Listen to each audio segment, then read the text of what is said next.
बिस्मिल्लाहिर्रहमानिर्रहीम। रहमत आलम, page number 13। Point है काबा।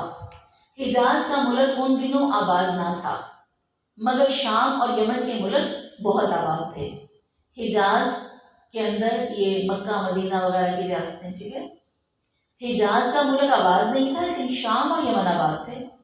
शाम से यमन को और यमन से शाम को जो व्यापारी और सौदागर, सौदागर भी सौदा करने वाले, सौदा करने वाले को सौदागर कहते हैं। और हर शॉपकीपर क्या करता है? सौदा ही तो करता है। आपसे पैसा लेता है और आपको चीज देता है, सौदा करता है, तो चीज का लेन देन ही सौदा होता है। और व्यापारी भी इसी तरह सौदा ही करते हैं, अपने कामों की बोलियां लगाते हैं वगैरह। वो हिजाज ही के रास्ते से आते जाते थे। हिजाज कहाँ आ गया? शाम और यमन के बीच में। शाम और यमन में तो बेहद तिजारत होती थी। शाम का मुल्क अपनी चीजें बनाता, यमन को बेचता। यमन का मुल्क अपनी चीजें बनाता वैरायटी की और शाम को बेचता। अभी जब लेन देन था तो बीच में क्या पड़ता था? हिजाज का इलाका, ठीक है। गोया हिजाज गैर मारूफ जगह नहीं थी। आपको पता है जीटी रोड किसको कहते हैं? जीटी रोड, उससे जो जो इलाके गुजरते हैं ना सड़क के साथ साथ जीटी रोड के, वो इलाके भी मारूफ हो जाते हैं। रास्ते में साइन बोर्ड आते जाते हैं। जो रोड के पास इलाके होते हैं, लिखा होता है यहाँ से शिवपुर आ गया, शाहकोट आ गया। शाहकोट के पीछे बेहतरीन कई इलाके हों, की खबर नहीं होगी लोगों को। समझ में आ रही बात?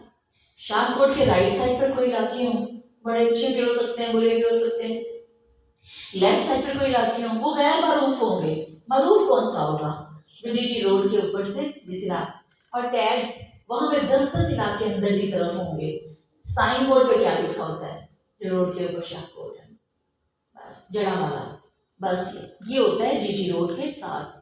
वो इलाके मारूफ होते हैं। अब शाम जब यमन को जाता, यमन शाम को जाता, तो जिस रास्ते से गुजरता था हिजाज उस जगह पर था। ओके, बात समझ में आ गई? इसलिए हिजाज में आने जाने वाले सौदागरों का तांता लगा रहता था। हिजाज तो फिर खुद ही मारूफ हो चुका था, लेकिन एक प्रॉब्लम थी, बेआबाद था। मारूफ था मगर बेआबाद था।